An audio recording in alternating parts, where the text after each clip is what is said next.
47% of adults aged 18 to 49 say they are unlikely to ever have kids. This is up from 2021, when 44% made that claim, which is up from 2018, when 37% believed they would never have children. What the hell is going on?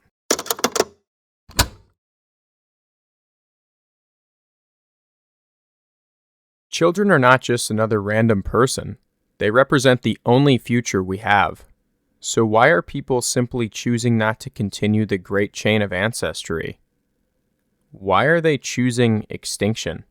Well, here's what they have to say. These are the top 6 reasons according to those 47% of people. 20% say they just don't really like children. 26% say it's for concerns about the environment, including climate change.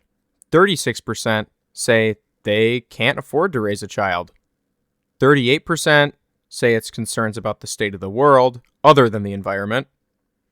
44% would rather focus on their careers/hobbies. And 57% say they just don't want to have children.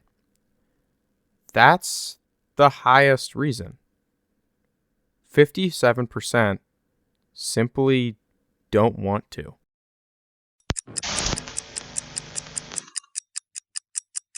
Some might be out there saying something like, "So what?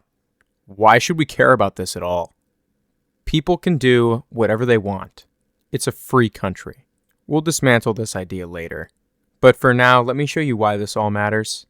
Here are some of the likely results of our anti-natalist attitudes. Many countries are struggling with this issue. South Korea, for example, has the lowest birth rate with a total fertility rate of 0.8 in 2025. They are already beginning to suffer from hyper-aging. Their population is aging far more rapidly than any of their systems can handle. Their current elderly share is sitting around 18 to 20% and is expected to rise to about 35 to 40% by 2050. The global average of elderly share is around 10%.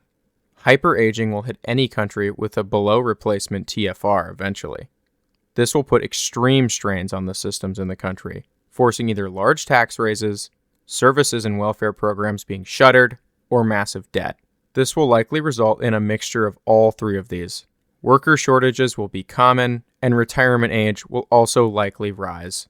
GDP will obviously suffer, possibly going negative at some points. Why is this even happening at all? How did we get here?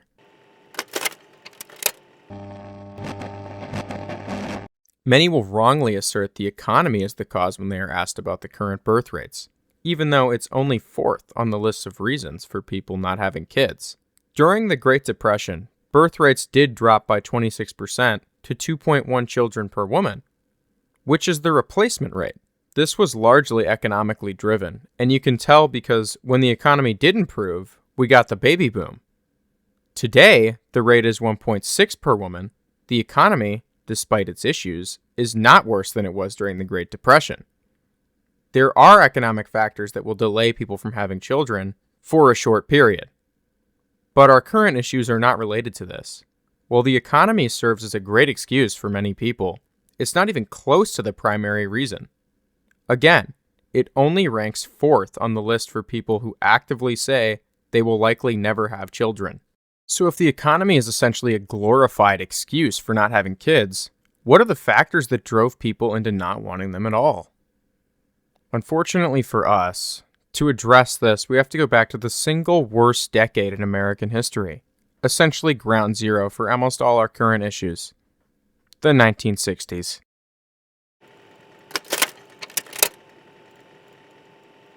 First came the pill.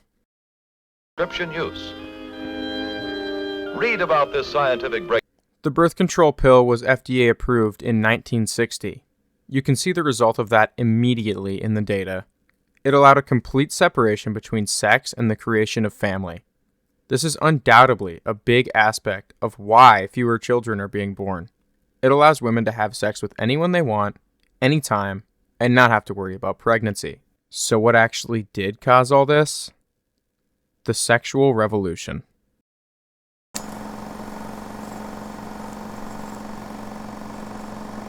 But Mr. Hafner insists that it is a great deal more. there is such a thing as a playboy philosophy of which he is the prophet, and that philosophy is destined to liberate us all from what he variously calls superstition, fury, tyranny, moral absolutism, that kind of thing. But I should like to ask him, just to begin with, whether he rejects conventional Judeo-Christian codes of sexual behavior. Mr. Hefner? Yes, at the essence of them, I think. The sexual revolution was a movement with the primary goal of decoupling sex from reproduction. It was pushed heavily by second-wave feminists like Betty Friedan and Gloria Steinem. And Firestone, because I'm not attempting whatever that first name is. Come on. Here are a few quotes from our feminist heroes. I feel the need to clarify that these are real quotes. I have not added any words to them. These are exactly as they wrote them. Let's start with Firestone. Pregnancy is barbaric. Pregnancy is the temporary deformation of the body of the individual for the sake of the species. Moreover, childbirth hurts and it isn't good for you. On the replacing of the biological family, she writes, The reproduction of the species by one sex for the benefit of the other would be replaced by, at least the option of, artificial reproduction. The tyranny of the biological family would be broken. The heart of woman's oppression is her childbearing and child-rearing roles. Now a quote from Robin Morgan, another prominent feminist at the time. We can't destroy the inequities between men and women until we destroy marriage. These quotes were cutting edge in the 60s, but as time went on, became commonplace attitudes, especially with the youth. These views really got their mainstream start in the 60s and started to influence society as these movements became bigger and bigger. Women were pushed towards casual sex and away from family and children. What's caused our current problem is not the economy. It's a cultural shift, a shift defined by its movement away from family as a natural good and towards a vision of family as a burden. This is an untenable worldview. What strikes me most about this is the sense that these women and the men involved in this movement were essentially denying their duty to civilization, all on account of how it may inconvenience them in some way. This fragility continues into today, but it is also clearly expanded. Oh, the horror of not seeing every single waterfall. The horror of not seeing every mountain. The horror of not doing whatever I want, whenever I want. Disgusting, narcissistic, and foolish. Children. These people never grow up. It's all self-obsession. Me. What do I want? How can I self-actualize? What can I get with $1 more? What else should I go see before I die? Oh, but that wouldn't be good for my hobbies. Let me post 10,000 photos of me standing in front of whatever these ancient ruins are that will make me look worldly. Selfishness and narcissism are the reigning philosophies of the West, and you expect them to have children? The unimaginable dread and terror of doing what your ancestors have done forever. Is there anything more pathetic than that? Is there anything more pathetic than refusing your duty because you would rather go see more waterfalls? Regardless of how you try to angle it, it comes down to one very uncomfortable truth. People are self-obsessed and cannot imagine giving up their vain lives for something that actually matters. Even that is false. They do not really have to give up anything. Families still travel, parents still have hobbies. They cannot imagine putting something else before themselves. Our selfishness consumes everything good. Our skepticism pours cyanide down our throats. What am I to say of a society so weak it cannot even justify its own continued existence? Of a society so selfish it actually refuses to procreate? Does that society even deserve to continue? Or should it be scattered to the wind like the ashes of the dead?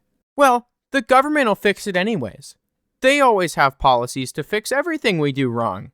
So, I'm sure this is just another case of us waiting for the government to catch up with our mistakes, right? Well, my lovely little straw man, as it so happens, some people do think that they have the solution to this problem. It basically breaks down into 3 categories, so let's go through them.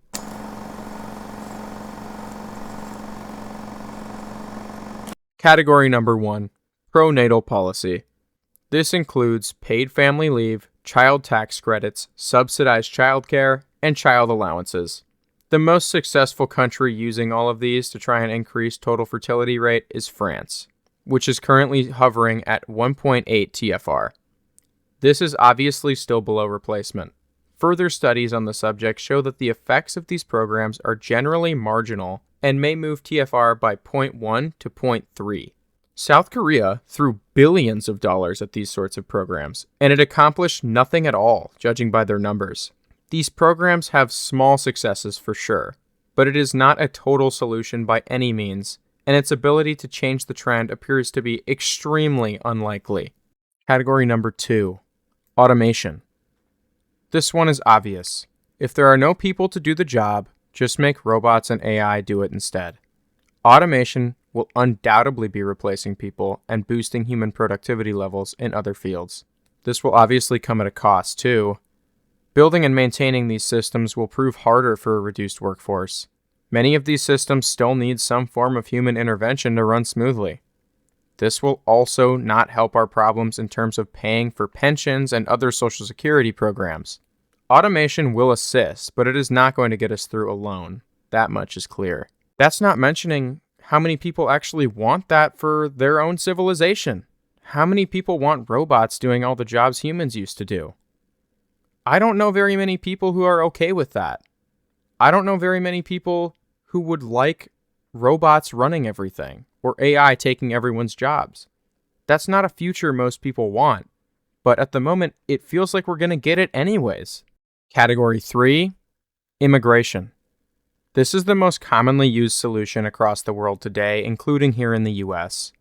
If the native group isn't having enough children, you can always just ship in people from all around the world to fill those gaps in the economy.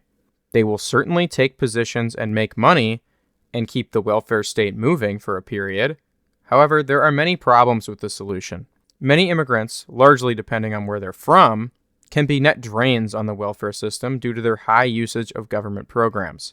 By the second generation, they largely default to native birth rates. However, this may not occur after a certain threshold of immigrants to natives is achieved. Either way, this will lead to more immigration to make up for the lack of births in the immigrant and native population. This leads to essentially a never-ending cycle of shipping in more and more immigrants. This solution works to an extent, but only on an economic level. If you're just shipping in foreigners, you're not really saving the thing you had before, you're fundamentally changing it in a completely irrevocable way. This is unacceptable to many, including myself. You can see major pushbacks on these policies all over the world right now, from Japan to Europe and America. Obviously, none of these will work well enough to be tolerated as real solutions to the problem. They may perhaps slow the economic decline, or slow the seemingly inevitable decline of births on the margins. Still, they will leave us at the end with something wholly unrecognizable from what we had. It's interesting to me that colonization in the European style is seen as completely evil, and the subjugation and suffocation of one culture for the benefit of another. However, when it's foreigners coming from all around the world into America and Europe, this is seen as something we should not question for even 1 second. Doing so would be incredibly racist and evil, maybe even anti-American. To the native populations of these countries who never asked for this is incredibly frustrating. But it's hard to blame people for wanting to come from all around the world into the most successful countries. However, to act as though this will simply not have an effect is foolishness of the highest order. So if all these solutions are a failure, and we're actively destroying ourselves by partaking in the most common one, what is to be done? Well, some groups have shown a clear resistance to this trend and buck the current norms that are dominating Western civilization. The pattern is clear, as you'll see. Amish people have a TFR of 6.0. Ultra-Orthodox Jews have a TFR of about 6.6, while Orthodox have a TFR of 3.3 to 3.7. Non-Orthodox Jews have a TFR of 1.4, in case you're curious. Christians have an average of 2.2, while non-religious people have an average of 1.8. Women who attend church weekly have an average of 2.1, while women who never attend have an average of 1.3. It's been shown time and again that those who genuinely practice their religion have more children. Those with the fewest number of children are those who attend college the longest and are the most secular. In my opinion, the only possible solution to this is to have a cultural or religious revival. To decide we as a collective wouldn't like our country and all its institutions and traditions to be destroyed or sold away to foreigners.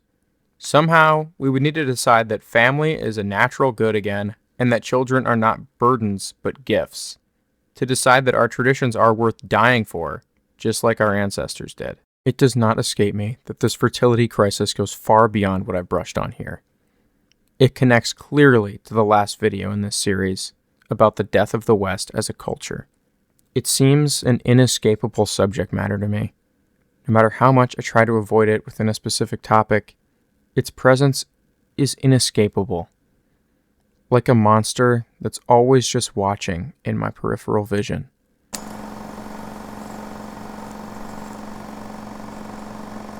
For some time now, our whole European culture has been moving with a tortured tension that is growing from decade to decade, as toward a catastrophe, relentlessly, violently, headlong like a river that wants to reach the end.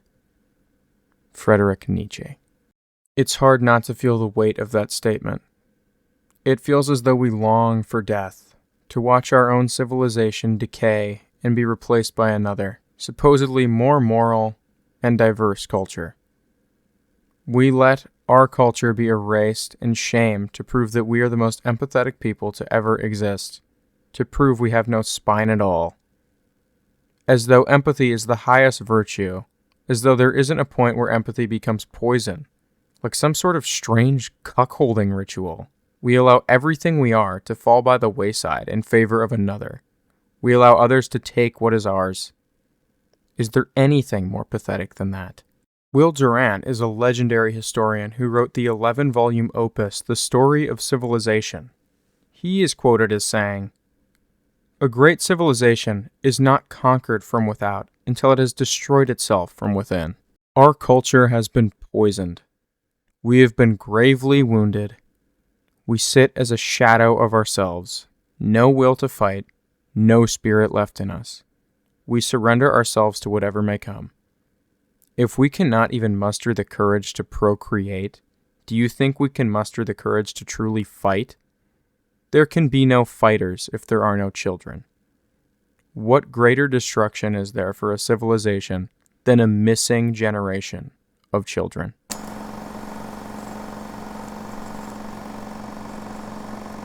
So for the viewer, what do I recommend? Honestly, have a family. Have as many kids as you can, and prepare for what may come. I'm not sure how we can stop it at this point. The fertility crisis and its consequences are likely here to stay. However, if there is a real opportunity to change the culture, we must seize on it instantly. Only by changing people's views can we change their dreams for the future. This change has to come from within. There is no fixing it in a contrived or governmental way. The only way to stop this is for people to shift towards the oldest tradition there is, having a family. For people to move towards the transcendental, towards the infinite, and away from the materialistic and narcissistic. I believe it could shift. I believe it's not too late. But I cannot force that change. No one can force that change alone. It would have to be a truly mass movement, on par with the ones in the 1960s that got us into this mess. That, I believe, will be the only way out. Thank you so much for watching. This video took a lot of time and effort to make, so I really do appreciate it. If you made it this far, go ahead and subscribe. That was quite the investment, and I have more content just like this coming up in the near future. I guess I'll give a little update since I am kind of shifting my channel direction here. I will probably be making more videos like this going forward. More high effort, scripted content, video essay style content. I have lots of ideas for it, But if you have any ideas in the comments, please leave them there. I will probably look into them, and maybe I'll even credit you if I get it from you. All right, that's all I really have to say. Thanks so much for watching, and have a great one.